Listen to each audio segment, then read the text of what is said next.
Con questo video torniamo a recensire delle sibille Lenormand, più precisamente le Early Light edite dallo Scarabeo, visto che diventeranno protagoniste del nostro oroscopo settimanale a partire da metà novembre. Andiamo a conoscerle, ma dopo la sigla.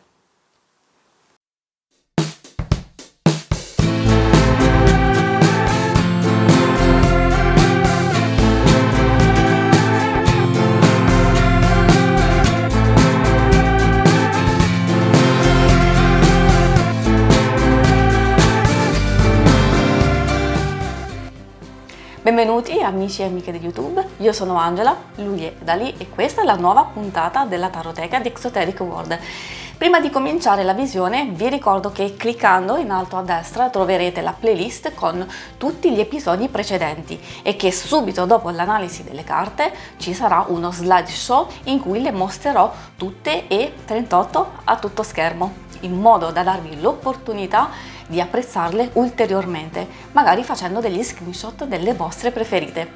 Prima della fine della puntata, con un semplice clic, potrete accedere alla playlist degli interattivi dedicati all'amore per ritrovare gran parte dei mazzi della mia collezione o iscrivervi al canale cliccando sul logo se avete gradito la visione. Nel caso invece le carte di questo mazzo vi siano piaciute particolarmente, in descrizione al video troverete dei link utili per acquistarle. Bene, cambiamo inquadratura ed entriamo nel vivo della puntata. Seguitemi! Eccoci qui nel vivo della puntata, siamo di fronte a questa preziosa scatola. A me questo genere di scatola piace tantissimo perché sono molto rigide, solide, si vede, traspare proprio il fatto che siano molto ben curate e resistenti. Questa è particolarmente bella e quindi mi ha colpito già solo la presentazione, poi si può ovviamente intravedere lo stile delle carte stesse che troveremo all'interno. Queste sono le Early Light Lenormand editi dallo Scarabeo, sono state create da Christopher Butler. E nel retro quindi abbiamo subito la percezione di quelle che saranno appunto le altre carte che troveremo all'interno, e qui ci sono le 6 lingue ovviamente del libricino che adesso andremo a vedere. Dicevo, queste scatole sono oltre ad essere belle e resistenti, sono anche molto comode nell'apertura perché hanno questa bella rientranza. Lo metto così potete visionarla ancora.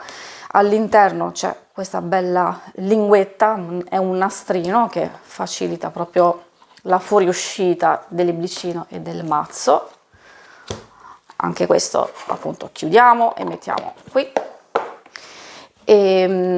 Allora, quello che c'è da dire subito ovviamente di questo mazzo qui, partendo proprio dal libricino, cerco di essere abbastanza sintetica, trovate le nozioni essenziali. La lingua italiana esattamente a pagina 37, però io vi dico e vi consiglio di integrare con la versione inglese che trovate proprio nelle prime 37 pagine, dove ci sono delle indicazioni maggiori, non tantissimo effettivamente, però almeno qualcosina in più, sia nella spiegazione delle singole carte, sia per quanto riguarda la spiegazione di alcuni metodi, che sicuramente è molto più esaustiva nelle poche pagine invece che trovate nelle altre lingue.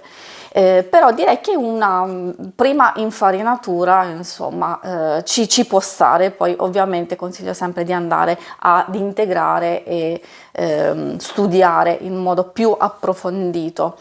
Quindi qui sono le generalità del libricino, quindi ve l'ho fatto vedere molto velocemente. Qui alla fine proprio trovate il grafico del Grand Tableau e quindi basta. Poi parleremo ovviamente di tutte le particolarità del mazzo. Vi voglio mostrare proprio, che lo vediamo subito, il retro della carta. Le carte sono, come vedete, abbastanza sì, grandi, è vero, però diciamo io riesco a maneggiarle tranquillamente pur avendo le mani piccoline, e quindi direi di far sempre a modo, con delicatezza, quando si mischiano le carte, qualsiasi tipo di mazzo. Non sono molto d'accordo sull'utilizzare il riffle shuffle, tutti quei metodi di mescolamento che sono un po' aggressivi secondo i miei gusti, quindi di usarli con delicatezza, non solo perché durano di più nel tempo e riuscirete proprio a preservare la carta stessa. Come ho detto, sì, abbastanza resistente, il retro come vedete è bellissimo, molto contenta insomma di vedere questo riferimento alla Vesica Piscis, cioè alla mandorla mistica, quindi proprio da quel significato del maschile e del femminile che si uniscono, proprio del sacro, dal quale appunto salta fuori, molto probabilmente, questa è una mia idea, la luce curativa, proprio il significato tradotto in italiano delle Healing Light. E adesso andiamo a vedere proprio ogni singola carta, e rimanete fino alla fine perché poi vi faccio vedere la particolarità di questo mazzo. Benvenuti, ho preparato per voi la prima serie dalla 1 alla 18, poi vedremo le altre dalla 19 alla 36. Allora, per chi conosce già il sistema Lenormand, ovviamente sa già benissimo che è un mazzo che ha preso il nome da Marianne Lenormand, ma non ha niente a che fare con la famosa, diciamo, veggente francese. Però ovviamente è una cosa che è stata creata come questione economica, no? Per vendere il mazzo, e direi che è abbastanza funzionato. Ma al di là di questa piccola disquisizione, ovviamente le carte di riferimento di questo mazzo sono uguali, sono diciamo identiche. Cosa cambia effettivamente che è lampante lo stile artistico in cui è stato rappresentato, no? Ogni singola carta. Cambiano leggermente i nomi, ma fondamentalmente insomma sono gli stessi. Abbiamo il cavallerizzo, più comunemente chiamato cavaliere, abbiamo il quadrifoglio, la nave, o più comunemente il battello, abbiamo la casa, l'albero, le nuvole, il serpente, la bara. Poi abbiamo, qui si chiama il mazzo di fiori, invece è più conosciuto come il bouquet, ma come vi ho detto non cambia la sostanza, non cambia assolutamente il significato. Poi abbiamo la falce, la frusta, ovviamente c'è la scopa e la frusta, però qui manca la scopa, ma il significato, come vi ho detto, non cambia assolutamente. Questa è meglio conosciuta come le civette o gli uccelli, qui sì è vero, si chiama gli uccelli, tra parentesi gufi. Il bambino, invece, di solito troviamo la fanciulla o la bambina, abbiamo la volpe, l'orso, le stelle, le cicogne, in questo caso è una cicogna, e qui abbiamo infine al numero 18 il cane. Allora, una cosa che mi piace tantissimo e che mi ha colpito ovviamente di queste carte qui è proprio la forza che traspare nel vederle, nei colori, nella rappresentazione stessa. Sicuramente sono sicura al 100% che avete notato la particolarità del fatto che nella stessa rappresentazione di ogni carta non solo c'è il soggetto principale, che è la carta stessa, in primo piano, diciamo, di solito, ma viene anche inserito il riferimento del seme della carta da gioco. E infatti, vedete, qui abbiamo il re di cuori, che lo trovate ovviamente il simbolino qui in basso, in ogni carta in basso a destra, e poi effettivamente c'è nella parte che va ad integrare appunto il soggetto stesso. Qui per esempio abbiamo i 9 quadri proprio inseriti qui al centro, eccetera eccetera, insomma sono in ogni singola carta. A me piace tantissimo, ovviamente qui piccolo suggerimento: di solito si tende a leggere le Lenormand solo nel significato principale del soggetto di ogni singola carta, però magari per chi vuole integrare con ulteriori informazioni per andare a mettere un qualcosa di in più nelle proprie letture, insomma io vi consiglio anche di andare ad imparare proprio i significati. Spesso non si trovano, anch'io stessa ho avuto difficoltà, no, a conoscere i significati relativi proprio alla carta da gioco di riferimento.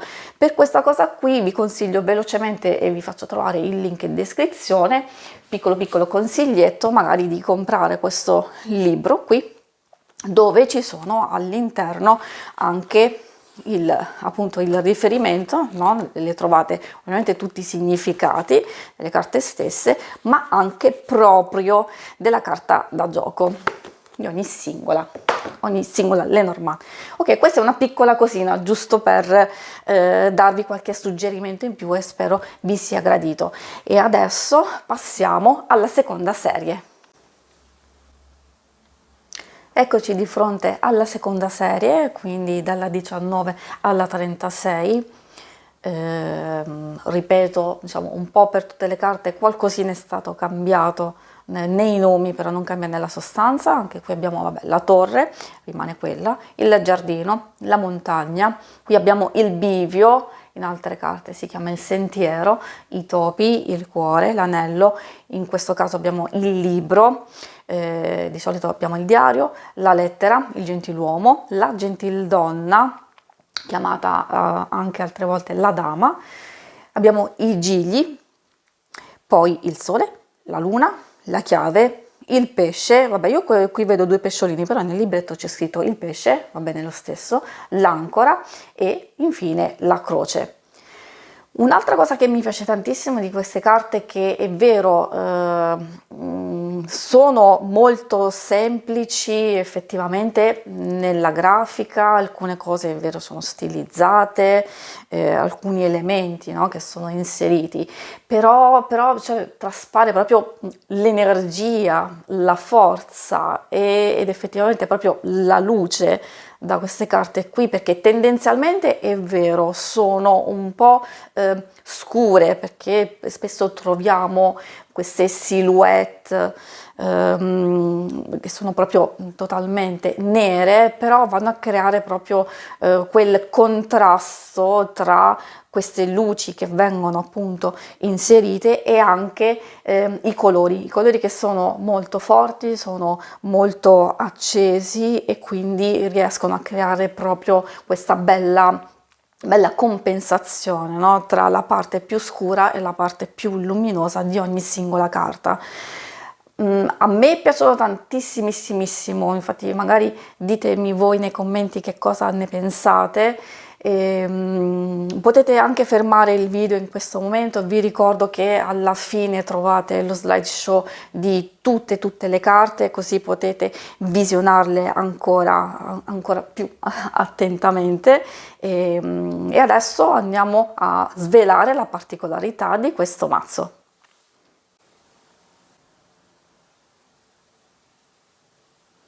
E adesso sveliamo la particolarità di questo mazzo. Come potete vedere ho lasciato le 2 carte, il gentiluomo e la gentildonna, perché questo mazzo ha in più 2 carte e effettivamente abbiamo l'uomo e la donna. Quindi queste sono carte aggiuntive che sono state create per le letture su coppie dello stesso sesso. Quindi effettivamente se voi avete un consultante, quindi diciamo di solito il principale, cioè se uomo abbiamo il gentiluomo, Se appunto volete usare dello stesso sesso, userete poi, andrete a togliere la gentildonna e inserire l'uomo, e poi viceversa anche con la donna. Quindi se state utilizzando come soggetto principale, quindi la consultante, metteremo la gentildonna e andremo a sostituire il gentiluomo con la donna. Quindi direi che è una cosa abbastanza interessante e particolare. Magari ditemi in descrizione anche voi che cosa ne pensate e se avete magari già questo mazzo e lo state usando. E quindi per concludere, effettivamente io lo super consiglio per tantissimi motivi, perché è proprio bello, perché traspare l'energia e la luce dalla grafica, da come è stato proprio rappresentato tutto il mazzo stesso. Mi piace anche il fatto che si possano integrare nelle letture classiche anche di inserire proprio i significati della carta da gioco. Qui insomma vi ricordo sempre, trovate in descrizione l'oracolo di Mademoiselle Lenormand che vi può aiutare in queste interpretazioni, e poi ovviamente un'altra cosa, diciamo, secondo me, magari per i puristi proprio del sistema Lenormand non è una cosa magari accettata, però avendo io un tipo di lettura abbastanza intuitivo, dove non solo vado a leggere i simboli, ok, ma mi lascio proprio trascinare dalla carta stessa e dagli elementi che ci sono all'interno, quindi una lettura anche simbolica, ma anche dai colori, e quindi secondo me si può fare una lettura anche mediante i colori stessi e proprio lasciarsi coinvolgere, trascinare, proprio parlare dalla carta stessa. Quindi spero di esservi stata utile con questa recensione. Vi ringrazio per avermi seguita. Se volete potete andare a vedere tutte le altre cose che faccio sul mio canale, magari trovate qualcosa di interessante per voi, e noi ci rivediamo alla prossima. Ciao!